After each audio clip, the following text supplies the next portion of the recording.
আমার রেট বেশি, 4000-এর নিচে যাবো না। আজকে চল না চুমকি, তার পরের বার বাড়াই দিমনি। সর, চুমকি পরের বার নেওয়াতে বিশ্বাসী না। এই বলেই আজকেও 3টি কাস্টমারকে বিদায় করে দিল চুমকি। চুমকি হলো এই নষ্টপাড়ার সবচেয়ে সুন্দরী পতিতা। হ্যাঁ, নষ্টপাড়ার মেয়ে চুমকি।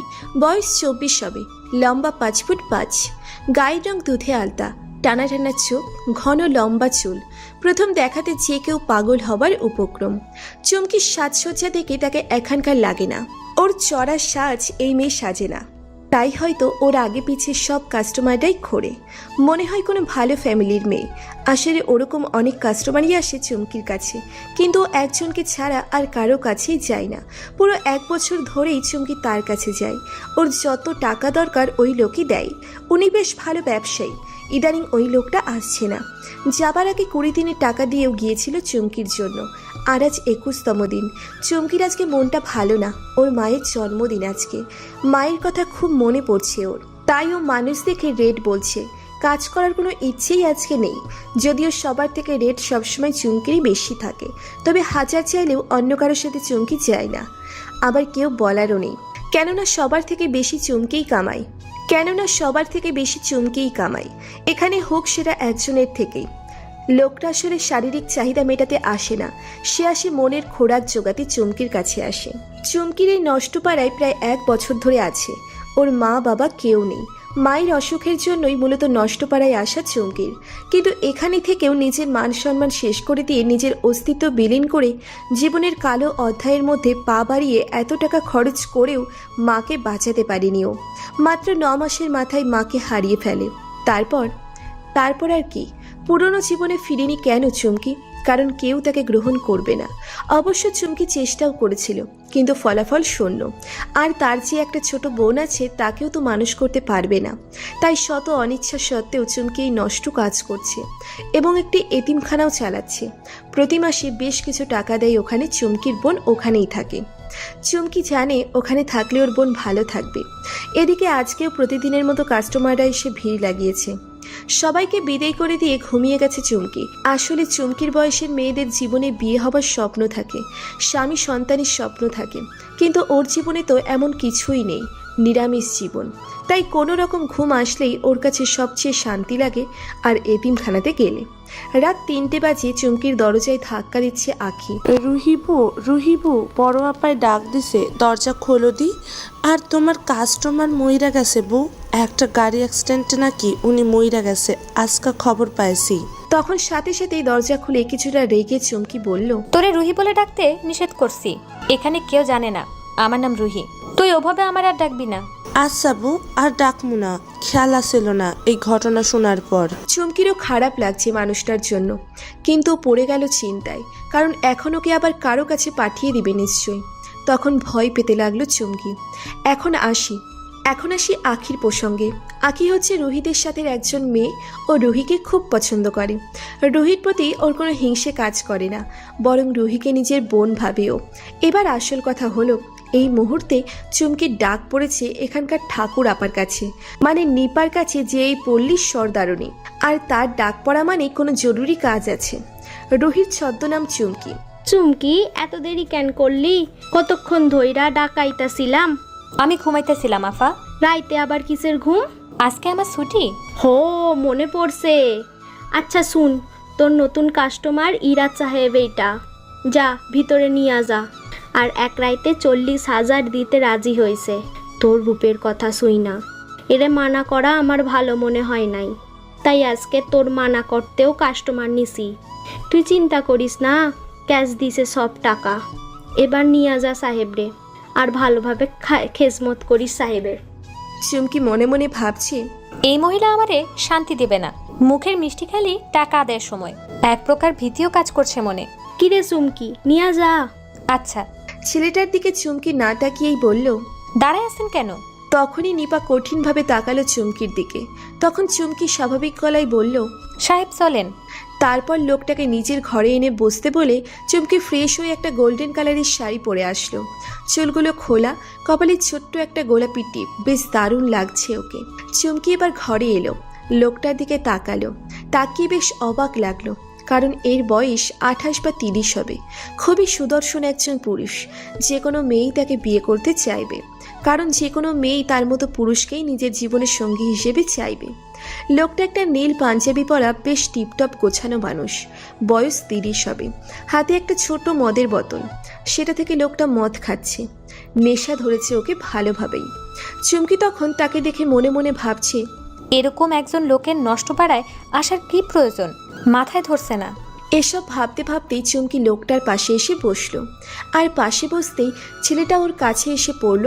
চুমকির বেশ ভয় করছে। ছেলেটা ওর গা ঘেঁষে একদম কানের কাছে এসে আস্তে করে বলল, রুহি। ডাকটা শুনেই চুমকির চোখ বড় হয়ে গেল, কারণ এই নাম একটা কাস্টমারের মুখে শুনে চুমকির ভিতরের রুহি যেন জেগে উঠল। এই নামের এই নষ্ট পাড়ার অস্তিত্ব রাখেনি। আজ প্রথম কেউ ওর অপরিচিত ওকে এই নামে ডাক দিল। চুমকি তখন প্রশ্নবোধক দৃষ্টি নিয়ে তাকালো রাহুলের দিকে। রাহুল নেশায় ধুত, কিন্তু সে আবারও বলে উঠল, রুহি, এই রুহি, কথা বলো না কেন? চুমকির খুব কান্না পাচ্ছে। ও নিচের দিকে তাকিয়ে আছে। আরও মুখে কি বলবে, কী বা বলার আছে, তাই চুপ করে বসেই আছে মূর্তির মতো। কারণ ও তো চুমকি না, ও তো রুহি। নিজের নাম, নিজের অস্তিত্ব আজ কিছুই তোর অবশিষ্ট নেই। কিন্তু নিজের নাম প্রতিটা মানুষের খুব প্রিয় হয়। ভালোবাসার একটা জিনিস হয় যা সবাই মরার আগ পর্যন্ত পাল্টাতে চায় না। কিন্তু ভাগ্যের কি লেখনি, রুহি নামটা থেকে পর্যন্ত আজ এই মেয়েটা বঞ্চিত, যেই নামটা অনেক ভালোবাসা দিয়ে ওর বাবা মা রেখেছিলেন।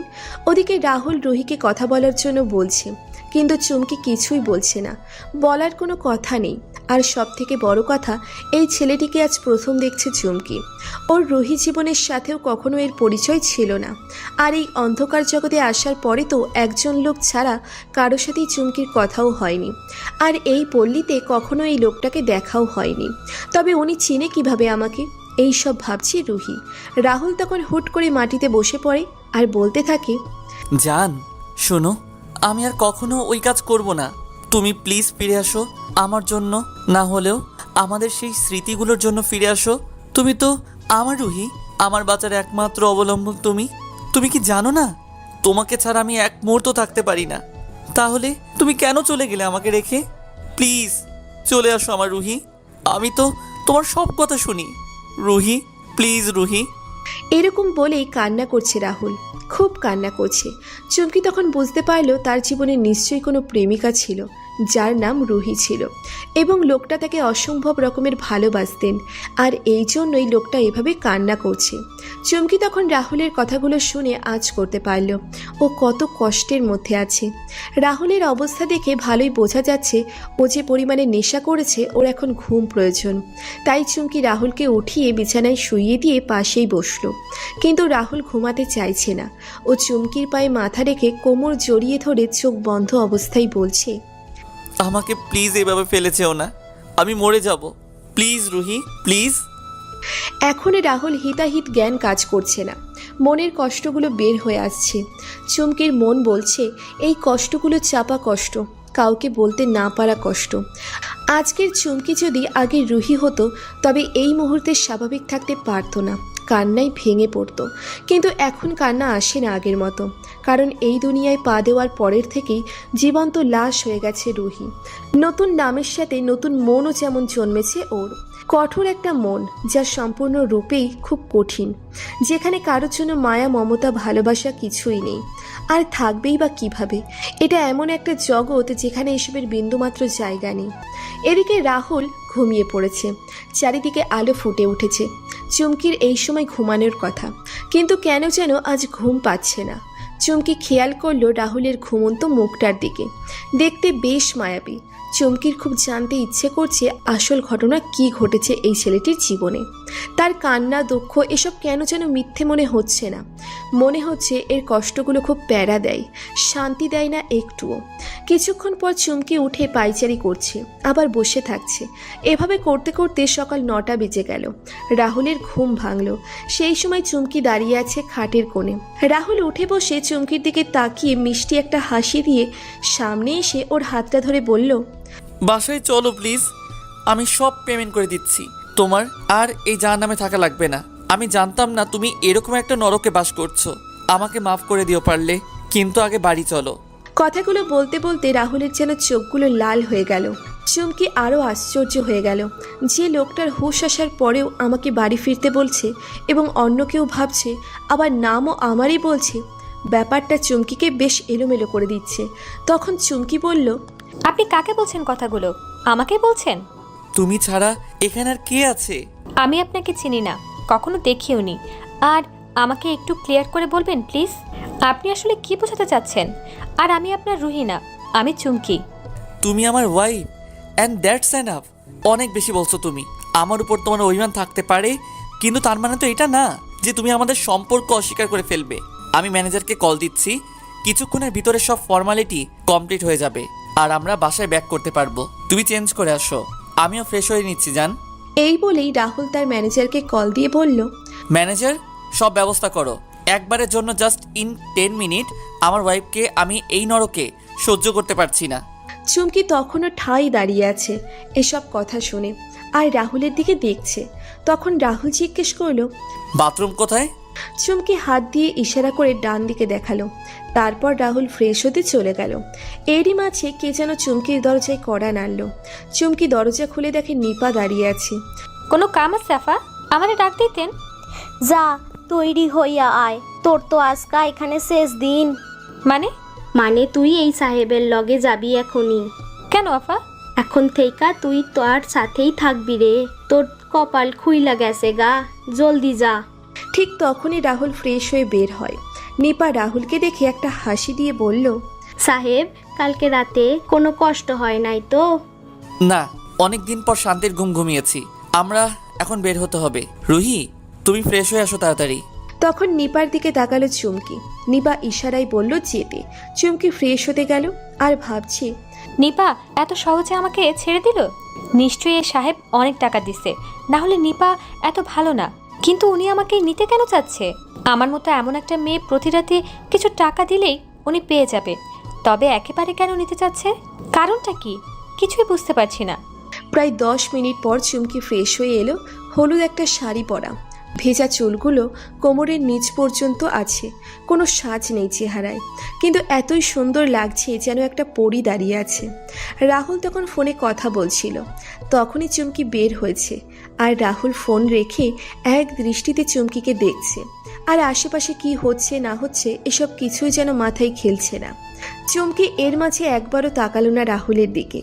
বাথরুম থেকে বের হবার পরে একবার শুধু আর চোখে রাহুলের দিকে তাকিয়েছিল, তারপর আর তাকায়নি।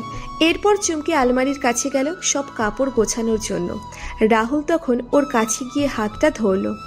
চুমকি তখন তাকিয়ে দেখলো রাহুলের দিকে। প্রশ্নবোধক নজর নিয়ে তখন রাহুল বলল, কি করছো? কাপড় গুছাই, যাওয়া লাগবে না? হ্যাঁ জান, যাওয়া লাগবে, তবে এগুলো কিছুই নেওয়া লাগবে না। ওই যে দেখো, তোমার নতুন একটা শাড়ি আমি আনিয়ে রেখেছি, সাথে ব্লাউজ, এক সেট গহনা আর কিছু মেকআপের জিনিসও আছে। তুমি তৈরি হয়ে নাও, কেমন? এই বলে রাহুল আবার কাকে যেন ফোন দিল। চুমকি ব্যাগটা খুলে দেখলো কি সুন্দর শাড়ি, গহনা, বেশ দামিও জিনিসপত্রগুলোর। সব জিনিস বের করে দেখার পর রাহুলের দিকে ও আবার তাকিয়ে দেখলো আর মনে মনে বলল, আসলে কি এগুলো আমি নিজে পারবো? রাহুল তখন কান থেকে ফোনটা সরিয়ে বলল, তুমিই পরবে এগুলো, পরে আসো তাড়াতাড়ি প্লিজ জান। চুমকির খুব অবাক লাগলো। ও মনে মনে বলল, সাহেব শুনলো কিভাবে? থাক, আপাতত মনে মনে কথা বলা বন্ধ করে তাড়াতাড়ি তৈরি হয়ে আসি, না হলে এবার বকা দিতে পারে। ঠিক 10 মিনিটে চুমকি তৈরি হয়ে গেল। এবার ওদের বের হবার সময় হয়ে গেল। চুমকি রুম থেকে বের হয়েই দেখলো আঁখি দাঁড়িয়ে আছে। চোখে পানি এসে গেছে ওর। বউ, তোমারে অনেক মনে পড়বো, আমারে ভুইলা যাইবা? না রে আখি, আমি তোরে কিভাবে ভুলবো?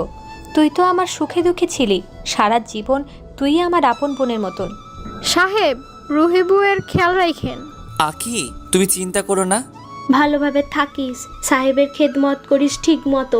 চুমকি শুধু মাথা ঝাঁকিয়ে বলল। রাহুলের গাড়ি এসেছে। ওরা দুজন এবং রাহুলের ম্যানেজার সহ বের হয়ে গেল নষ্টপাড়া থেকে চুমকির জীবনের নতুন অধ্যায়ের সূচনা করতে। এখন তো আর এই চুমকি নামের প্রয়োজন নেই, কেননা ওকে যিনি নিয়ে গিয়েছেন তার কাছেও রুহি। তবে রাহুলের ম্যানেজারকে চুমকি আগে থেকেই চেনে। এই লোক প্রায় আখির কাছে আসতো। এই মুহূর্তে রুহির খুব ভালো লাগছে, আবার একই চিন্তাও লাগছে যে আসলে ওকে নিয়ে কই যাচ্ছে উনি। আবার উনি ওকে নিজের প্রেমিকার মতো করে বোধন কেন করছে? কিছু কি জিজ্ঞাসা করবো তাকে, নাকি করব না? একদম দ্বিধায় পড়ে গেল রুহি। পরেও ভাবলো যাই হবে, যেই নরকে ছিলাম এর চেয়ে তো খারাপ আর কিছু হতে পারে না। ম্যানেজার তখন রাহুলকে বলল, স্যার, আমি আসার সময় খাবার নিয়ে আসছি। আপনি আর ম্যাডাম তো কিছু খাননি এখনো? না, খাইনি, খাবার দাও। এরপর রাহুল খুব যত্ন করে খাবারের প্যাকেটটা খুলে রুহির মুখের সামনে নিয়ে বলল। আমি তোমাকে খাইয়ে দেই। রুহি কি বলবে ঠিক বুঝে উঠতে পারছে না। রাহুলের চাহনিতে এত মায়া যে রুহি না বলতে পারল না। মাথা ঝাঁকিয়ে বলল। রাহুল রুহিকে খাইয়ে দিচ্ছে। রুহির ভালো লাগছে, কেউ তার মতো একটা মেয়েকেও এভাবে যত্ন করছে। আর এমনিতেও সকাল থেকে যেন শখটি পাচ্ছে ও। ওকে খাইয়ে রাহুল নিজেও খেয়ে নিল। তারপর ম্যানেজারকেও জিজ্ঞেস করলো ও খেয়েছে কিনা। ম্যানেজার বলল ও খেয়েই এসেছে সকালে। প্রায় 12টার দিকে বিশাল এক বাড়ির সামনে এসে গাড়ি থামলো। রাহুল তখন রুহিকে বলল, বের হও রুহি, আমাদের বাসায় এসে গেছে। রুহি দেখলো কি বিশাল বাড়ি, বাইরে থেকেই লাগছে যেন এক মহল। তখন ম্যানেজার বলল, ছোট সাহেব, আপনি খুশি তো? I am really happy. আজকে তুমি না থাকলে আমি আমার রুহিকে কখনো খুঁজে পেতাম না। থ্যাঙ্কস আ লট। রুহি তাকিয়ে আছে তাদের দিকে, ও কিছুই বুঝতে পারছে না। এরপর রাহুল, রুহি আর ম্যানেজার সবাই বাসার ভিতরে প্রবেশ করলো। বাড়ির ভিতরটা বেশ সুন্দর করে গোছানো। রুহি বুঝতে পারল রাহুল খুব ধনী একজন মানুষ, কিন্তু বাসায় শুধুমাত্র 2টো কাজের মানুষ আছে, আর কেউ নেই। তারা আগেই ফুল দিয়ে গেট সাজিয়ে রেখেছে। রুহি ঢুকতেই ফুল দিয়ে ওকে বরণ করা হলো। কাজের লোকগুলো বেশ পরিষ্কার পরিচ্ছন্ন। দুইজনই রুহিকে ভালোভাবে দেখছে। এর মধ্যে বুড়ো একটা কাজের মহিলা আছে। উনি বলে উঠল, আগে শুনেছিলাম সুন্দরী, এখন দেখি সত্যি অনেক সুন্দরী। ম্যানেজার তখন তার দিকে ইশারা করে চুপ করতে বলল। বুড়ি চুপ করলো, কিন্তু খুশিতে ওর চোখগুলো যেন চিকচিক করছে। তারপর বুড়ি এসে রুহির হাত ধরে নিজের গালে লাগিয়ে বলল, মালকিনের সুস্বাগতম। আপনি সাহেবকে আর কান্না করতে দিয়েন না, আর কোনো কষ্ট পেতে দিয়েন না। কখনো সাহেবকে ছেড়ে যাবেন না। রুহি তাকিয়ে দেখছে, কিছু বলার মতো খুঁজে পাচ্ছে না। তখনই অন্য কাজের মেয়েটা একটা থালা নিয়ে আসলো আলতা ভর্তি, এবং রুহির পায়ের কাছে রেখে বলল, এখন প্রবেশ করুন ভাবি। রুহি চমকে ওঠে ভাবি ডাক শুনে। ঠিক তখনই রাহুল ওর হাত ধরে এবং ওরা একত্রে ভিতরে প্রবেশ করে। রুহি ভিতরে ঢুকছে আর ওর পায়ের চিহ্ন পড়ছে সাদা কাপড়ের মধ্যে। রাহুল খুব যত্ন করে রুহির হাত ধরে রেখেছে। মনে হচ্ছে এই হাত খুব আপন কারো হাত, যার উপরে বিশ্বাস রাখা যায় চোখ বন্ধ করে। রুহির যে এসব ভালো লাগছে এটা ও নিজেও বুঝতে পারছে না। ভেতরে আসার পরে রাহুল বলল, ফ্রেশ হয়ে নাও রুহি। আচ্ছা। ঘরে চলো তাহলে। টুনি, তোর আবির ভাইয়ার জন্য কিছু স্ন্যাক্স নিয়ে আয়। আবির, তুমি বসো, আজকে লাঞ্চ করে যাবা। আর ঝুনু খালা রান্না হয়েছে? সাহেব, রান্না শেষ। রুহি শুধু চুপচাপ দাঁড়িয়ে আছে, কিছুই বলছে না। রাহুল তখন রুহির দিকে তাকিয়ে একটা হাসি দিয়ে বলল, যান চলো। আচ্ছা। তারপর রুহি আর রাহুল দুজনই উপরে চলে গেল। নিচে ঝুনু, টুনি আর আবির বসা, তাদের কথোপকথন।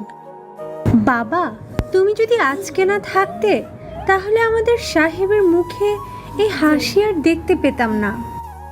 খালা, স্যার আমাদের জন্য অনেক অনেক করছে। ওনার জন্য এইটুকু কোনো ব্যাপারই না। আমাদের এই পদক্ষেপটা দুজন মানুষের জীবনও সুন্দর হয়ে যাবে। জানেন খালা, এই রুহি মেয়েটা অনেক ভালো। জীবনে অনেক ঘাত প্রতিঘাত সহ করতে হয়েছে ওর। ছোট ভাবি কি জানে পুরো ঘটনা? না, আমি তাকে কিছুই বলার সময় পাইনি। তাহলে তো তাকে সব জানানো দরকার, না হলে ভাইয়ার সামনে উনি উল্টাপাল্টা কিছু বলে দিলে। তখন আবির আর ঝুনু খালা দুজনেই সম্মতি দিল টুনির কথাতে। অন্যদিকে রুহিকে নিয়ে রাহুল নিজের ঘরে প্রবেশ করলো আর বলল, আজকে তুমি এখানে ফ্রেশ হও। তোমার রুম গোছানো লাগবে। ডেকোরেশন চেঞ্জ করতে দিছিলে না? সবই হয়ে গেছে, বাট পরিষ্কার করা লাগবে। কি হলো রুহি? কথাগুলো কিছুতেই রুহি মিলাতে পারছে না। এরপর ঘরে ঢুকতেই যেন রুহি আরও চমকে ওঠে, কারণ রুহি এরকম কিছু দেখার জন্য ও মোটেও প্রস্তুত ছিল না। রুহি দেখল বেডের ওপরের ওয়ালে রুহির আর রাহুলের ছবি লাগানো, বেশ বড় একটা ছবি, যেখানে রুহির সামনে আর রাহুল ওকে কোমর জড়িয়ে ধরে রেখেছে। ওরা দুজনে বেশ হাসি খুশি। রুহির যেন মাথা ঘুরে গেল, কারণ এই মেয়েটা তো ও না, আর জীবনে কখনো রাহুলকেও দেখেনি। ও যেন এক গোলক ধাঁধায় পড়ে গেল। এসব কি হচ্ছে কিছুই বুঝতে পারছে না। তখন রাহুল বলল, আগে তুমি যাও ফ্রেশ হতে, তারপর আমি যাচ্ছি। তোমার সব কাপড় আমি নতুন আনিয়েছি, সবগুলো টুনি মেবি লন্ড্রি করে চোপার লেফট সাইডে রেখেছে। গুছিয়ে তুমি ফ্রেশ হয়ে নাও। আচ্ছা। এরপর আলমারি খুলে রুহি দেখলো অনেকগুলো কাপড় আর গহনা এবং বিভিন্ন মেকআপের সামগ্রী। রুহি তখন একটা বেগুনি শাড়ি বের করে ওয়াশরুমে গিয়ে পরে নিল। এরপরে ওয়াশরুম থেকে বের হয়ে ড্রেসিং টেবিলে বসে শাড়ির সাথে ম্যাচিং ইয়াররিং, চুড়ি, লিপস্টিক পরে ফেলল। রুহি রেডি হচ্ছে আর রাহুল ওর দিকে তাকিয়েই আছে। রাহুলের এক ধরনের নেশা কাজ করে ওকে দেখলে, মনে হয় ওকে দেখতেই থাকি সারাদিন। অবশ্য রুহিকে খুব দারুণ লাগছে দেখতে। সাজসজ্জা শেষ হবার পরে রুহি চুলগুলো বাঁধে নিল, তখনই পেছন থেকে রাহুল বলে উঠল, এরকমই রাখো, চুল বাঁধার দরকার নাই। আচ্ছা। বাই দ্য ওয়ে, আমার পরিয়া তো ভালো হয়ে গেল কি করে? আমি এখনো বসে আছি ফ্রেশ না হয়ে, আর আপনি আমাকে কিছুই বলছেন না। আপনি ফ্রেশ হয়ে আসেন। ওকে। এই বলে রাহুল চলে গেল বাথরুমে। তারপর রুহি হেঁটে হেঁটে ঘরটা দেখছে। বেশ সুন্দর টিপটপ ভাবে সাজানো হয়েছে ঘরটা। রুহি অনেকটাই বিস্মিত। কাল রাত থেকে কি সব হচ্ছে, এগুলো কেন হচ্ছে কিছুই ওর মাথায় খেলছে না। সে সময় কে যেন দরজায় কড়া নাড়ল, দরজা ফেরানো ছিল। বাইরে থেকেই একজন মেয়ে বলল, ভাবি ভেতরে আসতে পারি? রুহি বলল। দেখলো টুনি এসেছে। ভাবি ভাই কি বাথরুমে? হুম। আপনার সাথে একটু জরুরি কথা ছিল, যদি কিছু মনে না করেন একটু নিচে আসবেন প্লিজ। আচ্ছা চলো। 1 মিনিট ভাবি। এই বলেই টুনি রাহুলের বাথরুমের সামনে গিয়ে বলল, ভাই আমি একটু ভাবিকে নিচে নিয়ে যাচ্ছি, আপনাকে জানিয়ে গেলাম। এটা বলেই টুনি রুহিকে নিচে নিয়ে আসে। নিচে আবির, ঝুনু খালা সবাই আছে। ঝুনু খালার হাতে কিছু একটা দেখা যাচ্ছে বইয়ের মতো। তারা রুহিকে দেখতেই বসতে বলে। তারপর আবির বলল, আপনি মেবি চিন্তিত যে এসব কি হচ্ছে আপনার সাথে, তাই না? আমি ঠিক বুঝলাম না। এই যে স্যারের এভাবে আপনাকে নিয়ে আসা এবং সবার সামনে ভাবি বলে সম্বোধন করা। হুম। তাহলে আমরা এখন আপনাকে সব খুলে বলছি, তবে আপনি আগে এই ফটো অ্যালবামটা দেখেন। এটা আমাদের রাহুল স্যারের। রুহি ফটো অ্যালবামটা নিল। অ্যালবামের উপরে লেখা মি উইথ মাই লাভ। তারপর অ্যালবামটা খুলে দেখতে শুরু করলো রুহি। দেখলো একের পর এক রাহুলের ছবি, সাথে রুহির মতো একটা মেয়ের ছবি। রুহি অ্যালবাম দেখছে একবার, তারপর আবার একবার আবির, ঝুনু, টুনি ওদের দিকে তাকাচ্ছে। রুহির বুঝতে বাকি নেই যে ওর মতো চেহারার এই মেয়েটি কিন্তু এই মেয়ে, রুহি না। লাস্ট যে ফটো সেটা রাহুলের আর ওই মেয়ের এঙ্গেজমেন্টের ছবি, যেই ছবির পিছনে লেখা my oxygen Maya, I love you more than anything. রুহির ছবি দেখা শেষ। তারপরেই টুনি অ্যালবামটা নিয়ে নিল রুহির থেকে। রুহি একদম অবাক যে একজন মানুষের মতো ও অবিকল, অন্য একজন মানুষও হয়। এটা কিভাবে সম্ভব? রুহির মাথায় ধরছে না এই ব্যাপারটা। সে কিছুই মেলাতে পারছে না। ঠিক ওই মুহূর্তেই রাহুল নিচে আসলো। রাহুলকে দেখে আবির বলল, স্যার, অফিসে কিছু জরুরি ডকুমেন্ট আছে যেগুলা আপনার একবার দেখা লাগবে। আমি কালকেই আপনাকে মেইল করে দেখছিলাম, একবার যদি দেখে নিতেন তাহলে আমি। আচ্ছা তাহলে চলো স্টাডি রুমে। আর রুহি, তুমি চাইলে একটু ঘুমিয়ে নিতে পারো, আমি কিছুক্ষণ পরে আসছি। আচ্ছা ঠিক আছে, আপনি যান। এরপর আবির আর রাহুল স্টাডি রুমে চলে গেল। রুহির মনে হাজার হাজার প্রশ্ন ঘুরপাক খাচ্ছে। রুহি চিন্তায় ডুবে গেছে। ভাবি। রুহির ঘোর ভাঙল টুনির ডাকে। তখন রুহি বলল, আপনারা আমাকে একটু বলবেন আসল ঘটনাটা কি? আমি একদম বুঝতে পারছি না। বলছি, ঘটনা শুরু হয়েছিল আরো 3 বছর আগে থেকে। এই ছবিগুলোতে যেই মেয়েটিকে দেখলেন রাহুল ভাইয়ার সাথে, ওনাকে রাহুল ভাই ভালোবাসতো। শুধু ভালোবাসতো না, তাদের বিয়েরও কথাবার্তা চলছিল। রাহুল ভাইয়ের বিজনেস পার্টনারের মেয়ে ছিল মায়া ভাবি। মায়া ভাবি তার বাবা মায়ের একমাত্র মেয়ে ছিল। আর আমাদের রাহুল ভাই আর মায়া ভাবির রিলেশনের ব্যাপারটি সবাই খুশি মনে মেনেও নিয়েছিল। রাহুল ভাইয়ের মা বাবা তাকে ছোট রেখেই মারা গিয়েছিলেন। আর মায়া ভাবির মা বাবা রাহুল ভাইয়ের সাথে পরিচয় হওয়ার পর থেকে রাহুল ভাইকে নিজের সন্তানের মতো করে দেখতেন। সবই খুব সুন্দরভাবে চলছিল। তারপর গত বছরের প্রথম দিকে রাহুল ভাই আর মায়া ভাবির এঙ্গেজমেন্ট হলো খুব ধুমধাম করে। এরপরে তারা সবাই মিলে মালয়েশিয়ার ট্রিপে গিয়েছিলেন।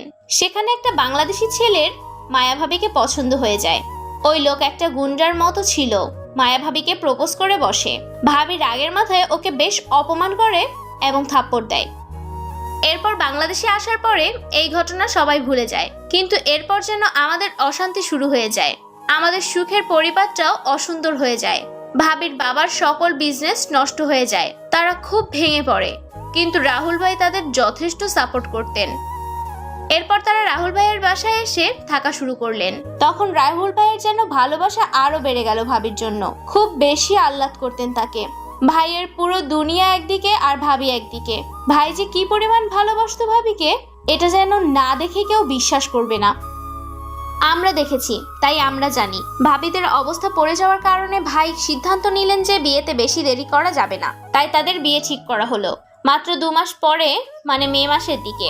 তারপর একদিন রাহুল ভাই খুব বেশি ব্যস্ত ছিলেন, সারাদিন বাড়িতে ফিরতে পারেনি। রাতে মায়া ভাবি রাহুল ভাইকে ফোন দিয়ে বলে যে সবাই মিলে মায়া ভাবির বান্ধবীর হলুদ সন্ধ্যায় যাবে, কিন্তু রাহুল ভাইয়ের কিছু জরুরি কাজ ছিল, তাই উনি যেতে পারেনি। তারপর মা বাবা সহ মায়া ভাবি বিয়েতে গেল। তার কয়েক ঘন্টা পরে ফোন আসে যে ভাবিদের গাড়ির অ্যাক্সিডেন্ট হয়েছে আর ওদের অবস্থা খারাপ। রাহুল ভাই এ খবর পেয়ে তার অবস্থাও পুরো যায়। কেমন যে একটা অবস্থা হয়েছিল সেটা আপনাকে আমরা মুখে বলে বোঝাতে পারবো না। আর তখনই আমরা সবাই মিলে হসপিটালের উদ্দেশ্যে রওনা হলাম। সাথে আবির ভাইও ছিলেন। উনি ফোন দিয়ে জানাতে পারলেন যে অ্যাক্সিডেন্ট শুধু অ্যাক্সিডেন্ট না, এটা ভাবিদের মেরে ফেলার চক্রান্ত ছিল, আর সেটা অন্য কেউ নয়, ওই অসভ্য উন্মাদ লোকটা করেছিলেন। পরে রাহুল ভাই এসব শুনে পুরো পাথরের মতো হয়ে গিয়েছিলেন। তার মুখের কোনো কথা ছিল না, শুধু একটা কথাই বলেছিলেন, আবির ওকে ছাড়িস না, যা লাগে সব ব্যবস্থা কর। ভাইয়ের চোখে মুখে রাগ, জেদ, ক্ষোভ দেখা যাচ্ছিল। পারলে উনি ওখানেই ওই লোককে শেষ করে দিতেন, কিন্তু চোখ দুটো ভেজা। নিজের ভালোবাসার মানুষকে হারানোর ভয় কাজ করছিল। অবশেষে আমরা হাসপাতালে পৌঁছে গেলাম, আর যাওয়ার পরে শুনলাম ভাবির বাবা মার স্পট ডেট হয়েছে। রাহুল ভাই এই কথা শুনে জিজ্ঞেস করলো, আমার মায়া কেমন আছে? অবস্থা ভালো বলা যায় না, আমরা চেষ্টা করছি। যা লাগে যত লাগে আমি দিব, আমার মায়াকে সুস্থ করে দিন প্লিজ। এটা বলেই রাহুল ভাই মাটিতে বসে পড়লো। পুরো 3 ঘন্টা অপারেশন চলল। এই সময়ের মধ্যে ভাবির ভাই ওই লোকটাকে পুলিশ দিয়ে ধরায়, এনকাউন্টার করে মারায়া ফেলছিল এইটুকু সময়ের ভিতরেই। তখন ওই খবর শোনার পরে রাহুল ভাই শুধু বলেছিল ওপরের দিকে তাকিয়ে, মা, পাপা, আমি আপনাদেরকে বাঁচাতে পারলাম না, তবে ন্যায় বিচার করার চেষ্টা করেছি। ভাইয়ের চোখ ভর্তি পানি ছিল। মায়া ভাবির মা বাবা অনেক সম্মান করতেন রাহুল ভাই। অপারেশন শেষ হলো। প্রায় 4 ঘন্টা ভাবিকে আইসিইউতে রাখা হয়েছিল। সেই সময়গুলো রাহুল ভাই ঠায় দাঁড়িয়েছিল। আইসিইউ রুমের বাইরে সারা দিন ভাই এত খাটাখাটুনি করতেন, তবুও তাকে এরকম বিধ্বস্ত কখনো দেখা যেত না। সেদিন যেমন দেখা যাচ্ছিল, সারাটা রাতেই ভাই না খেয়েছিলেন। অনেক চেষ্টা করেও তাকে কিছু খাওয়াতে পারিনি আমরা কেউ। যদিও কারোই মনে ছিল না কিছু খাওয়ার, মনের মধ্যে ঝড় বইছিল আমাদের। এরপর ভোর হয়ে আসতে শুরু হলো। ডাক্তার ভিজিটে আসলেন মায়া ভাবিকে দেখতে। আমরা সবাই গেটের বাইরে শুধু ভেতরে কি হচ্ছে সেটা জানার আশায় ব্যাকুল হয়েছিলাম। ডাক্তার যখন ভেতরে ছিলেন তখন আমরা সবাই বাইরে দাঁড়িয়েছিলাম একটা সুখবর শোনার আশায়। কারণ আর কোনো রকম দুঃখ নিতে পারছিলাম না আমরা কেউ, বিশেষ করে রাহুল ভাই। তার মা বাবা তো তাকে সেই ছোটবেলায় রেখে মারা গিয়েছিলেন। তারপর যাদের বাবা মা বলেছিল তারা দুজনও এক নিমিষেই তাকে আবার অনাথ হয়ে গিয়েছিল। এবার শুধু রাহুল ভাইয়ের সুখ বলতে রইল তার ভালোবাসার মানুষ, যাকে ছাড়া রাহুল ভাই অপরিপূর্ণ। আমাদের সবার মনের একটাই কথা ছিল। এসব ভাবতে ভাবতেই কিছুক্ষণ পরে ডাক্তার বাইরে বেরিয়ে এলেন। ডাক্তারকে দেখেই আবির ভাই জিজ্ঞেস করলেন, ডক্টর, ভাবির কি অবস্থা? আপনারা সবাই একবার দেখা করে নিন, তারাতে বেশি সময় নেই। কথাটা শুনেই রাহুল ভাই মাটিতে বসে পড়লেন আর হতভম্ব হয়ে ডাক্তারের দিকে তাকিয়ে রইলেন। আমাদের সবার চোখ দিয়ে পানি ঝরতে লাগলো। মায়া ভাবির মতো একটা হাস্যোজ্জ্বল মেয়ে আমাদের মাঝে আর বেশি সময়ের জন্য নেই, এটা আমরা কেউ মেনে নিতে পারছিলাম না। রাহুল স্যার একদম নিস্তব্ধ হয়ে গেছে। তার কি বলা উচিত বা কি বলবে সেটা স্যার জানে না। সেই মুহূর্তে কেবিন থেকে একটা নার্স এসে ডাক্তারকে বলল, স্যার, পেশেন্ট তার আপনজনদেরকে দেখতে চাইছে, কি করব? যা করতে চাইছে করতে দাও, আটকিও না। আবির দরজার ওপাশ থেকে কথা বলতে বলতে এসে সোফায় বসে বাকি কথা বললেন। আবির আর কথাগুলো বলতে পারছে না, মনটা খুব ভারী হয়ে গিয়েছে। তাই টুনিকে বলল। টুনি কথাগুলো তুই শেষ কর, আমি আর পাচ্ছি না। বলেই আবির উঠে চলে গেল। তারপর টুনি আবার শুরু করলো। তারপর আমরা সবাই মিলে কেবিনে গেলাম। সবার প্রথমে রাহুল ভাই সামনে গেলেন। রাহুল ভাই গিয়ে এক দৃষ্টিতে তাকিয়ে আছে মায়া ভাবির দিকে। চোখগুলো লাল রঙের হয়ে গেছে। মায়া ভাবির চোখ দিয়েও পানি পড়ছে। কে কাকে কি বলবে কিছুই বুঝতে পারছে না। মায়া ভাবি তখন রাহুল ভাইয়ের হাতের উপর হাত রাখলো। তার হাতের প্রচুর পরিমাণ ক্ষত, ফর্সা হাতে লাল জখমে ভরা। তারপর ভাবি বলল, রাহুল, রাহুল অন্যদিকে তাকিয়ে আছে। রাইসার আব্বু, এদিকে তাকাও। রাহুল আর মায়ার মেয়ের নাম রাইসা রাখতে চেয়েছিল, কিন্তু রাহুল ভাইয়া কিছুই বলছে না। কথাগুলো বলতে গিয়ে মায়া ভাবির গলা ধরে আসছিল, কিন্তু রাহুল ভাই তখনও কিছু বলছে না, শুধু তাকিয়েছিল ভাবির দিকে। রাইসার আব্বু শোনো, আমার একটা রাইসা চাই। তুমি তোমার খেয়াল রেখো, আর কখনো আমাকে মনে করে কেঁদো না। আমি থাকবো না তো কি হয়েছে, আমার স্মৃতি তো আছে। একটা বিয়ে করো আমার জন্য, আর শোনো, তাকে অনেক ভালোবেসো। তুমি সুখে থাকবে অনেক, প্লিজ। ঝুনু খালা চোখের পানি মুছতে মুছতে বলল, তুমি এসব কেন বলছো মামুনি? কিচ্ছু হবে না তোমার, আমরা আছি না। খালা, ও কথা বলছে না কেন? ওকে কথা বলতে বলেন। ওকে একবার আমায় জড়িয়ে ধরবে না? ও এভাবে তাকিয়ে আছে কেন আমার দিকে? রাহুল, কথা বলো না একটু, প্লিজ রাহুল। ভাবি কান্না করতে করতে তার কথাগুলো বলছে। বেশ কষ্ট হচ্ছে বোঝা যাচ্ছিল। ভাই একটু কথা বলেন, ভাবি কতবার ডাকতেছে, এভাবে চুপ করে থাকবেন না। বাবা, মায়ামণি কান্না করছে, আপনার মায়ামণি একটাবার কথা বলেন। আমায় একা ফেলে চলে যাবে? তোমার পাগলকে রেখে চলে যাবে? আমার ভালোবাসা তোমার কাছে কিছুই ছিল না? রাহুল, একটাবার আমায় জড়িয়ে ধরো, জাস্ট একটাবার। তোমার ওই টাইট হাতটা শেষবারের মতো পেতে খুব ইচ্ছে হচ্ছে। ভাবি উঠতে চেষ্টা করে, তখন আমি ভাবিকে উঠিয়ে দেই, আর রাহুল ভাই তাকে জড়িয়ে ধরে। পাগলের মতো জাস্ট জাপটে ধরছিল, একদম অন্তরে ঢুকিয়ে ফেলতে চেষ্টা করছে যেন। ভাবির চুলগুলো সব ভাইয়ার বারবার হাতাচ্ছিল, আর কেঁদে কেঁদে দুজনেই গা ভাসাচ্ছে। অনেকক্ষণ এভাবেই ভাবিকে ধরে রেখেছে ভাইয়া। আমরা সবাই কান্না করছিলাম। এরকম এক দৃশ্য দেখে নিজেকে স্বাভাবিক রাখা কারো পক্ষেই সম্ভব ছিল না। মায়া, তুমি জানো তোমাকে ছাড়া আমি থাকতে পারি না। আমি যে বেঁচে থেকেও মরে যাব। প্লিজ মায়া, আমাকে একা ফেলে যেও না। আমাকে এত বড় সাজা দিও না। তুমি ছাড়া তো রাহুল অপূর্ণ। মায়া আছে তো রাহুল আছে, মায়া নেই তো রাহুলও নেই। তোমাকে দিয়ে আমার শুরু, আর তোমাকে দিয়েই আমার শেষ। আল্লাহর কাছে তো আমার একটাই চাওয়া মায়া, যখন থেকে তোমার সাথে পরিচয় হয়েছিল, যে তুমি আর আমি যেন একসাথে অনেক সুখে থাকতে পারি। মায়া কান্না করতে করতে বলল, আমিও পারবো না তোমায় ছাড়া থাকতে। আমি কিভাবে থাকবো তোমাকে ছাড়া? আমার সব তুমি রাহুল। তোমার থেকে দূরে আমি যেতে চাই না। আমি মরতে চাই না, আমি মরতে চাই না। আমি তোমায় কোথাও যেতে দিব না, কোথাও না। তুমি আমার আর আমার কাছেই থাকবে। মায়া, আমাকে একা করে দিও না। আমি পাগল হয়ে যাব, পাগল হয়ে যাব মায়া। আমি এত বড় কষ্ট সহ্য করতে পারবো না।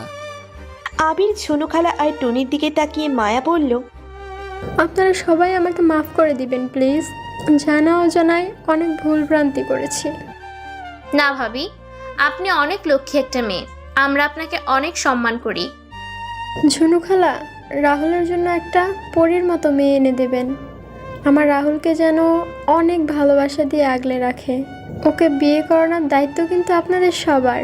আমার সবচেয়ে প্রিয় জিনিস রেখে যাচ্ছি আপনাদের কাছে, ওকে দেখে রাখবেন। আমি চলে যাওয়ার পরেও ওর অনেক কষ্ট হবে, অনেক পাগলামিও করবে, কিন্তু প্লিজ আপনারা ওকে সামলিয়ে নেবেন।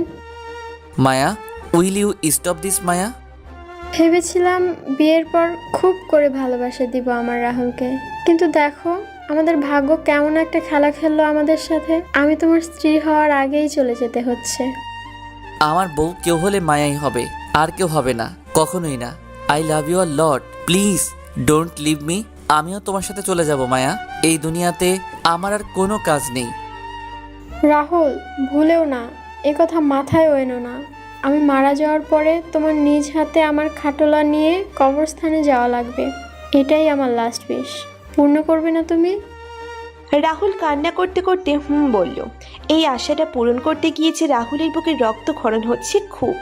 এই ব্যথাটা যে সহ্য করার ক্ষমতা নেই রাহুল ভাইয়ার, তা হয়তো বা মায়া বুঝতে পারছে না। তারপর মায়া আবার বলল, কাঁদবে না একদম, আর ঠিকমতো খাওয়া দাওয়া করবে, নিজের খেয়াল রাখবে, কিন্তু তবুও আমার কাছে নিজে থেকে আসার চেষ্টা করবে না। তোমাকে ছাড়া আমি পারবো না মায়া, তুমি কেন বুঝছো না? মায়াকে ছাড়া ও রাহুল। রাহুলের কথা শেষ করার আগেই মায়ের বুকের উপর মাথা রেখেই নিজের শেষ নিঃশ্বাস ত্যাগ করে। মায়া, মায়া, মায়া প্লিজ কথা বলো। আমার মায়া কথা বলছে না কেন? মায়া, তোমার কথা না শুনে আমি তো একটানা 3 ঘন্টাও থাকতে পারি না। মায়া, মায়া, তোমাকে তো অনেক কিছু বলার ছিল। কতটা ভালোবাসি তা ঠিকভাবে আমি প্রকাশত্ব করতে পারিনি। মায়া, তুমি আমার অন্তর, তুমি আমার রুহ। তুমি আমাকে সবসময় বলতে না আমি তোমাকে ভালোবেসে কিছু ডাকি না কেন? বাসর রাতে ডাকবো বলে ডাকতাম না। মায়া, ওঠো না প্লিজ, প্লিজ মায়া। আমার তো কথাগুলো শেষ হয়নি, আরও অনেক কথা জমে আছে। আমি সহ্য করতে পারছি না। এত একা করে দিয়ে যেও না তোমার রাহুলকে। আমার পথ চলার জন্য শুধু আমার মায়াকেই চাই। সবাই তখন কান্না করছিল, খুব কান্না করছিল। মায়ার অকালে মারা যাওয়া আর রাহুল ভাইয়ার এই অবস্থায়। তখন আবির বলল, স্যার, ভাবি আর নেই, আপনি প্লিজ নিজেকে কন্ট্রোল করুন। স্যার প্লিজ শান্ত হন। দেখো আবির, তোমার ভাবি কথা বলে না। টুনি, তোর ভাবিকে উঠতে বল। খালা কিছু বলেন না, আমি পারছি না। স্যার আপনি আমার সাথে চলেন। তারপর অনেক কষ্টে রাহুলকে নিয়ে বাইরে গেলেন আবির। মায়া রাহুলকে যেভাবে যা বলে গেছে উনি সব সঠিকভাবে করেছিলেন। কবরটাও নিজের হাতে দিয়েছেন। সেন্সলেস হয়ে যায় কবরস্থানে। আবির তখন তাকে বাসায় না নিয়ে হসপিটালে নিয়ে যায়, আর ডাক্তার বললেন, Rahul need rest, don't worry. Okay doctor. এভাবে পরদিন সকাল হয়ে আসলো। রাহুল কোথায় গেছে কেউ জানে না। সবাই মিলে খোঁজা শুরু করলো। এরপর রাহুলের পিএ শম্পা ফোন করে বলল, স্যার অ্যাক্সিডেন্ট হয়েছে। ও রাস্তায় দেখে তাকে স্কায়ারে অ্যাডমিট করেছে। রাহুলের অপারেশন চলল 5 ঘন্টা। অপারেশন শেষে ডাক্তার বলল, পেশেন্ট কোনো কারণে হয়তো আর ফিরে আসতে চায় না। অনেক ক্রিটিক্যাল ছিল অপারেশনটা, উনি বেঁচে গেছেন। এখন জ্ঞান ফিরে আসলে নিশ্চিত হওয়া যাবে, না হলে উনি কোমায় চলে যাবেন। এরপর প্রায় 1 মাস পরে রাহুলের জ্ঞান আসলো। আসার পরে রাহুল সব ভুলে গেছিল, প্রায় 2 বছরের সব কিছু। মায়ার স্মৃতি তো মনে আছে, কিন্তু এর পরের সেই কঠিন আর ভয়াবহ অতীত মনে নেই। ডাক্তার বলে দিলেন রাহুলকে পুরনো কিছু মনে করাতে চেষ্টা না করার। এখন এগুলো করতে চাইলে তার ব্রেইনে চাপ পড়বে, আর সেটা উনি নিতে পারবে না। আর তার জন্য অন্ততপক্ষে 1 বছর সময় নিতে হবে। এরপর আমরা প্রায় 2 মাস পর্যন্ত এটা সেটা বলে রাহুলকে বাসার সবাই বুঝিয়েছে, কিন্তু এটা আর সম্ভব হচ্ছিল না। পরে শম্পা আপু একটা প্রস্তাব দিল যে উনি নিজের সার্জারি করে ফেলবে মায়ার মতো রাহুলের জন্য, কারণ উনি রাহুলকে ভালোবাসতো। প্রথমে আমরা সবাই না করি, কিন্তু পরে আর উপায় না পেয়ে আবির আর ঝনু খালা মিলে ঠিক করলো শম্পার কথাই হবে। কারণ রাহুলের হয়তো বুঝে যাচ্ছে এমনিতেও রাহুল মায়ার পায়ের হাঁটাতেও বুঝতে পারতেন, এবং চোখ বন্ধ থাকা অবস্থাতেও বলতে পারতেন মায়া সামনে আসলে। আর শম্পা তার থেকে পুরো আলাদা ধরনের ছিল। উপায় না পেয়ে তার কথাতেও সবাই রাজি ছিলাম। এর ঠিক 5 দিন পরে অপারেশন। এমন সময় আবির চুমকিকে দেখেছে।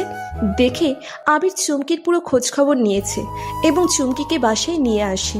রাহুল মায়াকে রুহু বলতেন আগে, কারণ তার পরিচয় যখন 1 বছর তখন রাহুল মায়াকে অন্তর বা রুহু নামেই ডাকতেন, আর চুমকিরও নামও রুহি। সব মিলিয়ে পরিস্থিতি কিছুটা শান্ত। রুহির চোখ ভরা পানি, খুবই কষ্ট লেগেছে এরকম ভালোবাসার এরকম একটা মর্মান্তিক পরিণতি শুনে।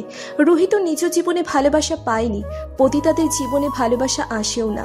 কিন্তু যেই মানুষটা নিজের ভালোবাসার মানুষকে এত বেশি ভালোবাসতেন, তাকে স্বাভাবিক করার জন্য রুহি মনস্থির করলো সে নিজে থেকে যা পারবে, যা করার দরকার সবই করবে। আমাকে আপনারা যেভাবে বলবেন সেভাবেই সব হবে। থ্যাঙ্কস। ঝুনু আর টুনিও খুব খুশি হলেন রুহির এমন প্রতিক্রিয়ার জন্য। প্রায় 2টো বাজে, এখন দুপুরের খাবারের সময় হয়ে গেল। রাহুলেরও কাজ শেষ, সবাই খেতে বসলো। রুহু, আমি খাইয়ে দিব তোমাকে। আচ্ছা। এরপর রাহুল রুহিকে আগে খাইয়ে দিয়ে নিজে খেয়ে নিল। রুহির রুম পরিষ্কার করা হয়ে গিয়েছে। রুহু, তুমি এখন একটু ঘুমাও, তোমাকে রুমে দিয়ে আসি, চলো। আপনিও ঘুমাবেন একটু? আচ্ছা ঠিক আছে। তারপর রাহুল রুহিকে ওর রুমে নিয়ে গেল। রুহি রুমে দেখলো কি সুন্দর করে ডেকোরেশন করা, কি চমৎকার রুচি ছিল মায়ার। অসম্ভব রকমের ভালোবাসা দিয়ে প্রতিটা জিনিসপত্র যেন কিনেছিল মেয়েটা। রুহি রাহুল আর মায়ার কথাগুলো মনে করে খুব কষ্ট পাচ্ছে। ওর মনে কেন এত মায়া হচ্ছে রাহুল ছেলেটার জন্য সেটা ও নিজেও বুঝতে পারছে না। শুধু মনটা বলছে এই ছেলেটার জীবনে এত কষ্ট প্রাপ্য না। তারপর নিজেকে নিজে রুহি আয়নায় দেখে বলছে, হ্যাঁ, আমি মায়া না, আমি কখনো মায়া হতেও পারবো না। জানি আমি সত্যি হতেও চাই না, শুধু এই মানুষটাকে ভালো রাখতে চাই যতদিন না উনি সত্যিটা না জানে যে আমি তার মায়া না। তার মায়া তাকে চিরকালের জন্য ছেড়ে চলে গেছে। একটা ভালো লোক যার মনটা অবুঝ বাচ্চাদের মতো, তাকে আর কষ্ট পেতে দেব না, তাকে খুব খুব ভালো রাখবো। সন্ধ্যা গড়িয়ে রাত 8টা বেজে গেল। রুহিও আজ অনেক দিন পরে চিন্তামুক্ত আরামের একটা ঘুম দিয়েছে। সে উঠতে উঠতে তাই দেরি হয়ে গেল। ওঠার পরে হাত মুখ ধুয়ে নিচে চলে গেল। গিয়ে দেখলো বাসায় রাহুল নেই। শম্পা এসেছে রুহিকে দেখতে আর মায়ের ডেথ সার্টিফিকেটগুলো ঝুনু খালার কাছে দিতে। কিসে যেন একটা দরকারের জন্য এগুলো অফিসের কাছে লেগেছিল। তখন রুহিকে দেখে শম্পা বলল, আপনি দেখতে একদম মায়া ম্যাডামের মতো, তাই তো কপাল খুলে গেছে। না হলে আপনার মতো নিম্নমানের মেয়ের এরকম বাসে থাকার ভাগ্য কি আর হয়? রাহুল স্যারের মতো লোকের কাজের মানুষ হবার যোগ্যতা আপনার মতো মেয়ের নেই। তবে আমি একটা জিনিস চিন্তা করছি, একটা নষ্টামিকে কি সত্যিটা জানার পর রাহুল স্যার তার বাসায় আশ্রিত হবার পর্যন্ত জায়গা দিবে? শম্পা আপা, আপনি এভাবে কথা বলতেছেন কেন? উনি আসার পর থেকে আমাদের রাহুল ভাই হাসি খুশি থাকা শুরু করেছে। রাহুল ভাইয়ের খুশি থাকাটাই আমাদের জন্য সবচেয়ে জরুরি। হ্যাঁ, আমিও চাই স্যার ভালো থাকুক, বাট এমন নিম্নমানের মেয়ের সাথে অ্যাটলিস্ট স্যারকে মানায় না। একটা কথা বলি আপনাকে, আমি এখানে রাহুল সাহেবের বউ হতে আসিনি। উনি আমাকে আমার জায়গাটা থেকে তুলে এনেছেন তার মায়া ভেবে। আমি জানি আমি মায়া না, আর মায়া ম্যাডামের জায়গাটা আমি নিতেও চাই না। রাহুল সাহেব যখন সুস্থ হয়ে যাবেন তখন তাকে আমি নিজেই সত্যিটা জানিয়ে দেব। আমার মধ্যে তাকে নিয়ে কোনো স্বার্থ নেই, শুধু একটা ভালো মানুষ ভালো থাকবে আমি এটাই আশা করি। তাই আমাকে এসব উল্টাপাল্টা কিছু শোনালেও আমার মধ্যে কোনো কষ্ট বা কিছু হারানোর দুঃখ কাজ করবে না। শুধু শুধু আপনার মতো উচ্চ শ্রেণীর মানুষের প্রতি একটা অসম্মানের সৃষ্টি হবে, যেটা হয়তো না হলেই ভালো। রুহির কথা শুনে শম্পা রাগে ফুঁসতে ফুঁসতে টেবিলের উপরের কাগজপত্র রেখে চলে গেল। আর বের হবার সময় রাহুলকে দেখে সালাম দিয়ে চলে গেল। রাহুল আসার পরে ঝনু খালাকে জিজ্ঞেস করলো, শম্পা এভাবে কান্না করতে করতে চলে গেল কেন? কিছু সত্য কথা সহ্য হয়নি ওনার, তাই চলে গেছে। বাবা সাহেব, আপনি ফ্রেশ হয়ে রাতের খাবার খেয়ে নেন, বৌমনিও মাত্র উঠলো। আচ্ছা খালা। রুহি, তুমি ঠিক আছো? আপনি ফ্রেশ হয়ে আসেন, আমরা খাওয়া শেষ করি। ওকে। তারপর রাতে খাওয়া দাওয়া শেষে রাহুল বলল, আমার মাথাটা একটু ব্যথা করতেছে। রুহি, আমি রুমে গেলাম, তুমিও রেস্ট করো। রুহি সম্মতি দিয়ে নিজ ঘরে ঘুমোতে গেল। রাতে রুহি ভাবছিল কিভাবে রাহুলের মন মতো হয়ে চলবে। এসব ভাবতে ভাবতেই ও ঘুমিয়ে গেল। সকাল হলো। রুহি ভোরবেলা ঘুম থেকে উঠে সুন্দর করে সাজগোজ করলো, যেমনটা রাহুল পছন্দ করে। এরপর নিচে গিয়ে ঝুনু খালা ও টুনির কাছে রাহুল খাবারের বিভিন্ন রকম জিনিসপত্রের প্রতি পছন্দ অপছন্দ সম্পর্কে জেনে নিল, যেন কিছুতেই ওর কারণে রাহুলের কোনো প্রকারের কষ্ট না হয়। রাহুল প্রায় 9টার দিকে ঘুম থেকে উঠে ফ্রেশ হয়ে নিচে আসলো। রুহিকে দেখে গুড মর্নিং জানালো। বেশ ফুরফুরা লাগছে আজ রাহুলকে। রাতের ঘুমটা ভালো হয়েছে হয়তো। এতদিন পরে নিজের ভালোবাসার মানুষকে দেখছে নিজের সামনে। মন ভালো না থেকে উপায় কোথায়? নাস্তা বানানো শেষ। রাহুল আর রুহি খেতে বসছে। রুহি রাহুলকে খাবার বেড়ে দিচ্ছে, আর রাহুল রুহির দিকে দেখছে অপলক দৃষ্টিতে। তখন হঠাৎ রাহুলের চোখে পানি। কি যে একটা সুন্দর দৃশ্য টুনি আর ঝুনু খালা দেখে খুবই খুশি হচ্ছে। টুনু ঝুনু রুহির এরকম আচরণ দেখে নার্ভাস হয়ে টুনি বলল, ভাই দেখছেন, ভাবির আচরণ বেশ পরিবর্তন হয়েছে। ভাই এতদিন ওনার কাছে ছিল না, এজন্যই এমন হয়েছে। টুনি কথাটা কিন্তু এই জন্যই বলেছে যাতে মায়া আর রুহি দুজনের আচরণ যে বেশ আলাদা রাহুল যেন বোঝে না যায়। যেহেতু রুহি আর রাহুল এতদিন পরে একসাথে হয়েছে, তাই রাহুল আজ অফিসে না গিয়ে রুহিকে নিয়ে ঘুরতে যাবে। আগে সব সময় ওরা যখন অনেক দিন পর দেখা করত তখন সারা দিন একসাথে সময় কাটাতো। নাস্তা খাওয়া শেষে রাহুল বলল, রুহি, রেডি হও। কোথাও যাবেন? হ্যাঁ। কোথায় যাব? আগে তৈরি হও, পরে বলছি। আর পিঙ্ক কালারের একটা শাড়িতে দেখতে চাই আমার সুন্দর পরীকে। আচ্ছা। ঝুনুখালা আর টনি খুবই খুশি হয়েছে রাহুলকে সুখে দেখে। রাহুল আবারও নতুন জীবন শুরু করবে, এটা তো এদের দুজনেরই স্বপ্ন ছিল। তারপর রুহি খুব সুন্দর করেই তৈরি হয়ে আসলো, আর রাহুল ব্লু কালারের একটা শার্ট পরেছে, চুলগুলো স্পাইক করেছে, বেশ দেখাচ্ছে। রুহি যেন রাহুলকে দেখে খুব তৃপ্তি পাচ্ছে। ওকে দেখলে রুহির মধ্যে কি যেন একটা জাদুর মতো কাজ করছে। তখন রাহুল সামনে এসে রুহিকে বলল, কি দেখছো? কিচ্ছু না। তারপর রাহুল আর রুহি দুজনেই মিলে এয়ারপোর্টের পাশে একটা লেক আছে, যেটা রাহুলদের বাসা থেকে খুব বেশি দূরে না। ওরা রওনা দিল। গাড়িতে ওঠার পর ঝিরিঝিরি বৃষ্টি হচ্ছিল। রুহি আর রাহুল দুজনেই চুপ হয়ে আছে। রুহি গ্লাস খুলে বাইরের দিকে তাকিয়ে আছে, আর রাহুল কিছুক্ষণ পরে রেডিও অন করলো। রেডিওতে পুরনো গান বেজে ওঠে। রুহি, তুমি ঠিক আছো? হুম। জায়গাটা সুন্দর না? খুব সুন্দর একটা শান্তি লাগছে এখানে আসার পরে। রুহি, তোমাকে একটা কথা বলি। বলেন। না থাক, আজ না, অন্যদিন বলবো। এভাবে প্রায় 1 ঘন্টা পরে ওরা বাড়ি ফিরে এলো। এরপরে এভাবে দিন যেতে লাগলো। রুহির কোনো কিছুর কমতি হতে দেয় না রাহুল। রাহুলও খুব বেশি যত্ন করে রুহিকে। প্রায় 1 মাস পার হলো এরকম করেই। 1 মাস পরে রুহিকে আবারও সেম জায়গায় নিয়ে আসলো রাহুল। আজকেও আকাশটা মেঘলা, ঠিক সেই দিনের মতোই। তারপর রাহুল বলল, তোমাকে কিছু বলার ছিল, যেটা সেদিন বলা আমার কাছে ঠিক মনে হয়নি। জি বলেন। জানো রুহি, আমাকে কোনো কিছু জিজ্ঞেস করতে হলে বা প্রমিস নিতে হলে এখানে নিয়ে আসতো আমার মায়া। আমার মায়া এই জায়গাটা খুব ভালোবাসতো, তাই এই জায়গাটার সাথে আমার এত বেশি অ্যাটাচমেন্ট কাজ করে। এটা বলেই রাহুলের চোখ বন্ধ করে নিল। তখন রাহুল চোখ থেকে কয়েক ফোঁটা পানি পড়ল। রুহি প্রচুর ভয় পেয়ে গেল রাহুলের এমন কথা শুনে। ওর মুখে কোনো কথা আসছে না। এরকম একটা সিচুয়েশনে রুহির কী বা বলা উচিত, আর রাহুলই বা কিভাবে সব জানলো? রুহির মাথায় কিচ্ছু আসছে না। রুহির হাত পা ঠান্ডা হয়ে আসছে। তখন রাহুল আবার বলল, জানো রুহি, আমার মায়া খুব অভিমানী একটা মেয়ে ছিল। ওর মতো আহ্লাদি মেয়ে খুব কম হয়। ওর মনটা একদমই বাচ্চাদের মতো নিষ্পাপ ছিল, কখনো কারো খারাপ চিন্তা করতো না। আমি মায়াকে খুব বেশি ভালোবাসতাম, তাই এইভাবে আমাকে ছেড়ে চলে গিয়েছে। রুহি ভয়ে ভয়ে প্রশ্ন করলো, আপনি মানে কিভাবে জানলেন? রুহি, যেদিন আমি তোমাকে প্রথম দেখেছিলাম সেদিন আমি নেশায় ঘুরেছিলাম। তখন আমি তোমাকে আমার মায়া ভেবেছিলাম, মনে হয়েছিল তুমি আমার মায়া। কিন্তু যখন তোমাকে বাসায় আনলাম, এরপরে তোমার আচরণ, কথা বলা, এসব কিছুই আমার মনে হতো তুমি আমার মায়া না। কারণ মায়ার স্পর্শ আমি বুঝতাম, ও পাশে থাকলে আমি না দেখলেও বুঝতাম। কিন্তু কেন যেন তোমার কাছে থাকা আমার মনে ধরছিল না। যেদিনই আমি এসব ভাবছিলাম, কিন্তু কাউকে কিছুই বলিনি বা জিজ্ঞেসও করিনি, কারণ আমি শিওর ছিলাম না কোনো ব্যাপারেই। এরপর সেদিন যখন শম্পা আসলো বাসায়, আমি সব শুনে ফেলেছিলাম। এরপর দেখলাম আমার মায়ের ডেথ সার্টিফিকেট সোফার উপরে রাখা ছিল। সেদিন সারা রাত আমি ঘুমাইনি। এরপর আমি ডাক্তারের কাছে কাউন্সিলিং শুরু করলাম। আস্তে আস্তে আমার সব মনে হলো। তারপর ধীরে সুস্থে আমি সব কিছু মেনে নিলাম যে হ্যাঁ, আমার মায়া আর নেই, ও চলে গেছে। তাই এখন আর কান্না করি না, কষ্ট পাই না। তাহলে আপনি এতদিন আমাকে কেন বাসায় রেখেছিলেন?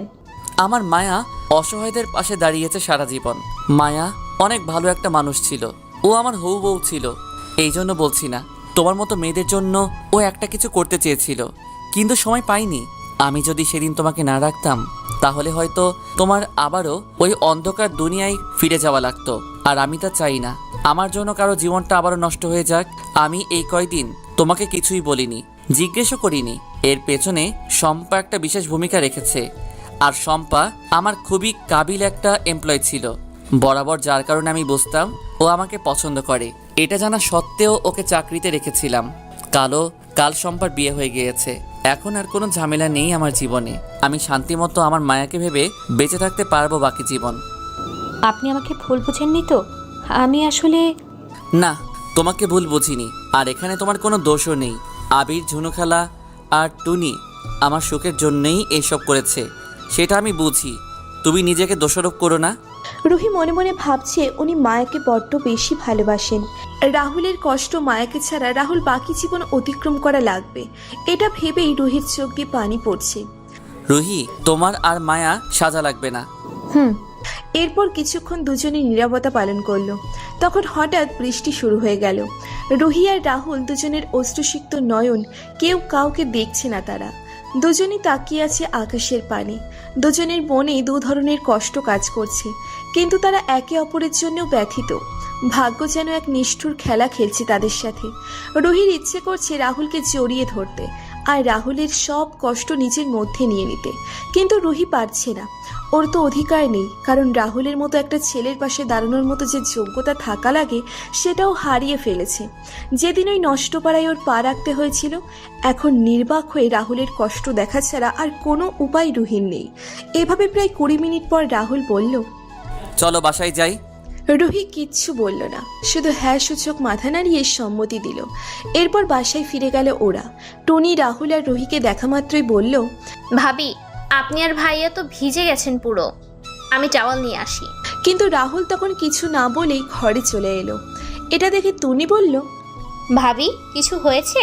আপনাদের এমন দেখাচ্ছে কেন? উনি সব জেনে গেছে। আমি মায়া না, আমি রুহি। এটা উনি আগেই শম্পা যেদিন এসেছে সেদিন উনি সব জেনে গিয়েছিল। এটা বলেই রুহিও ওর ঘরের দিকে চলে গেল। রুহি রুমে ঢুকে দরজা লাগিয়ে দিল আর মাটিতে বসে পড়ল। আবহাওয়াটা বেশ খারাপ হয়ে যাচ্ছে বাইরে, সেটা দেখা যাচ্ছে, কিন্তু রুহির ভিতরে ঝড় কেউ দেখতে পাচ্ছে না। শরীরের যেন সব শক্তি হারিয়ে ফেলেছে রুহি। কেমন যেন লাগছে, হাত পা ভেঙে আসছে। শুধু রাহুলকে চোখের চাহনি, মুখে বলা কথাগুলো মনে পড়ছে বারবার। কখনো রুহি কারোর জন্য এমন অনুভব করেনি যেমনটা এখন রাহুলের জন্য অনুভব করছে। কিন্তু কেন এমন অনুভব হচ্ছে এটা রুহির আর বুঝতে বাকি নেই। রুহি বুঝে গিয়েছে রাহুলকেও ভালোবেসে ফেলেছে, তাই রাহুলের কষ্টে ওর কলিজা পুড়ে যাচ্ছে। রাহুলের চোখের পানি যেন রুহির অন্তরে গিয়ে লাগছে। বারবার এই জিনিসগুলো মনে পড়ছিল। আজকের এই দুনিয়াটা খুবই খারাপ লাগছে। রুহি জানে রাহুলের সাথে রুহির মিল কখনো সম্ভব না। আর রুহি মনে মনে ভেবেও রেখেছিল রাহুল সব কিছু জানার পরে এই বাড়ি ছেড়ে চলে যাবে। যেই আশ্রমে রুহির বোন থাকতো, রুহি ওখানেই চলে যাবে, কারণ এখন আর কোনো পিছুটান নেই। শুধু আছে কিছু মিষ্টি সুন্দর স্মৃতি যা রাহুল ওকে দিয়েছে। রুহি বাথরুমে গিয়ে অনেকক্ষণ কান্না করলো, নিজের মনকে শক্ত করলো, কারণ এখন যে ওর চলে যেতে হবে। তারপর বের হয়ে রুহি হালকা নীল একটা শাড়ি পরে নিল। চেহারাটা যে কত মলিন লাগছে, খুবই ক্লান্ত দেখাচ্ছে। ওদিকে রাহুলও ফ্রেশ হয়ে এসে বসে আছে রোলিং চেয়ারে। ঝড় ক্রমাগত বাড়ছে, এই কারণে বৃষ্টির ঝাপটা জানালা দিয়ে ভিতরে আসছে। রাহুল উঠে জানালা লাগিয়ে দিল। কাচের ভেতর দিয়ে ওপাশের ঝড় দেখছে রাহুল। এদিকে টুনি এই ব্যাপারটি ঝুনুখালা আর আবিরকে জানিয়ে দিল, আর আবির রাহুলের বাসার দিকে রওনা দিল। সবাই যেন চিন্তায় পড়ে গেল যে এখন কি হবে। রুহি এই কয়দিনেই নিজের ভালো ব্যবহার আর গুণের মাধ্যমে সবার মনে নিজের জন্য একটা জায়গা করে নিয়েছে। রাহুল আর রুহি যেন এক হয়ে যায়, বাসায় সবাই এটাই চায়। এদিকে রুহি আস্তে আস্তে করে নিচে নেমে এলো। রাহুলের সাথে আর থাকার জন্য রুহির ঠিক হবে না। রাহুলকে ছেড়ে যেতে রুহির খুব কষ্ট লাগছে, আর যদি রাহুলকে দেখে তাহলে রুহির চাওয়া হবে না।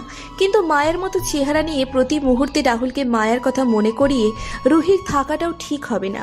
তাই বাইরের এই অবস্থা দেখেও রুহি কাউকে কিছু না বলেই বের হয়ে গেল আশ্রমের উদ্দেশ্যে। প্রায় 1 ঘন্টা পরে আবির আসলো রাহুলের বাসায়। এসেই বলল, ঝুনুখালা, স্যার কোথায়? রাহুল বাবা তার রুমে। আর রুহি ভাবি কোথায়? মনে হয় তার ঘরে আছে। আচ্ছা, আমি স্যারের ঘরে যাই, তার সাথে দেখা করা দরকার। এটা বলে আবির উপরে উঠে রাহুলের রুমের দরজায় কড়া নাড়ল। রাহুল পেছনের দিকে না ঘুরেই বলল, ভেতরে আসতে পারো? স্যার আমি। আবির বসো। স্যার প্লিজ, আপনি আমাদের ভুল বুঝবেন না। আমরা আপনার মেন্টাল টেস্ট এমন ছিল দেখে এই পদক্ষেপটা নিয়েছিলাম। আবার অন্যান্য কোম্পানিগুলো আপনার এই অসুস্থতাকে হাতিয়ার বানিয়ে আমাদের কোম্পানির সব ডিল নিতে পারত। অনেকেই এমন টেস্ট করেছিল, এসব কারণেই আমরা অসহায় হয়ে গিয়েছিলাম। আমি ডক্টরের সাথে কথা বলেছি, আর না বললেও আমি তোমাকে বিশ্বাস করি আবির। তোমরা আমার জন্যই এসব করেছিলে, আমি বুঝতে পারছি। যাই হোক, এখন আর কোনো সমস্যা নেই, সব ভুলে যাও। আমি রুহির নামে আমার উত্তরার মার্কেটটা করে দিতে চাচ্ছি। ওই মেয়েটা হাসি খুশি থাকলে আমার মনে হয় আমার মায়া ভালো আছে, ওর যেন কোনো কষ্ট না হয়, সেদিকে খেয়াল রেখো। স্যার, আপনার কি মনে হয় মেয়েটা এভাবে সুখে থাকবে? কথাটা শুনে রাহুল চমকিয়ে ওঠে। কি বলতে চাচ্ছ তুমি?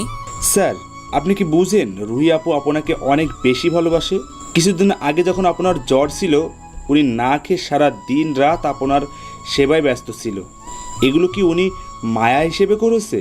এগুলো কি একটা মানুষ নাটক করতে পারে? আর যদি করেও, তবে কি এভাবে কেউ এতদিন নাটক করতে পারে? রাহুল চুপ করে আছে।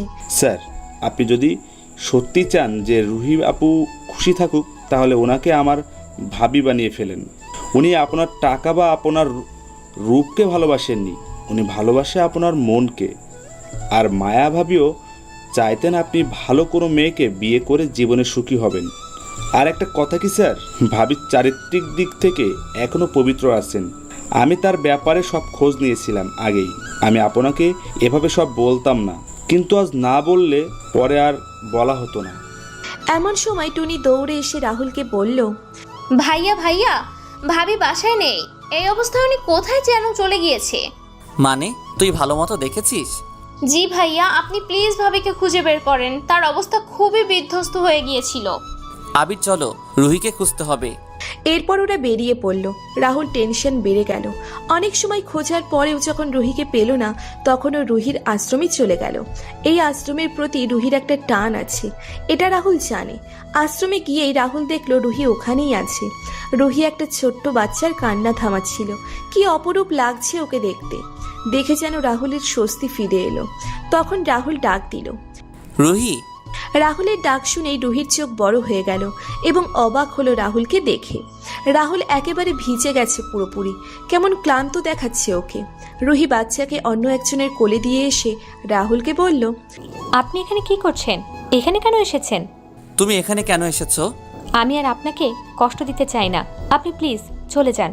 কথাগুলো বলতে রুহির খুব কষ্ট হচ্ছে, তাই নিচের দিকে তাকিয়ে কান্না করতে করতে কথাগুলো বলে ফেলে রুহি। একবার কষ্ট পেয়েছি, আবারও কষ্ট দিবে আমাকে? রুহি, আমাকে রেখে চলে যাবে? রুহি তখন রাহুলের দিকে তাকিয়েই রইল, কিন্তু মুখে কিচ্ছু বলছে না। রাহুল আবার বলল, তুমি আমাকে ভালোবাসো রুহি, আমি জানি। আমাকে রেখে তাহলে কেন চলে যাচ্ছ? আমি আপনার যোগ্য না। আমার মতো মেয়েদের জীবন কারো বউ হবার অধিকার নেই। আমরা শুধুই ভোগ্যপণ্য, কারো স্ত্রী হবার মতো সৌভাগ্য আমাদের নেই। রুহি, মানুষের মনের চেয়ে বড় শরীর না। আর আমি তোমাকে ওইভাবে কখনো বিচার করিনি। যখন শুনেছিলাম আমার মায়া এক দুর্ঘটনার কারণে নষ্ট পাড়ায় আটকা পড়েছে, তখন আমি একটাবারও চিন্তা করিনি যে আমার মায়া হয়তো নষ্ট হয়ে গেছে। তাহলে তোমাকে কেন এমন ভাববো? মনের পবিত্রতা অনেক বড় রুহি, এটা সবার থাকা দরকার।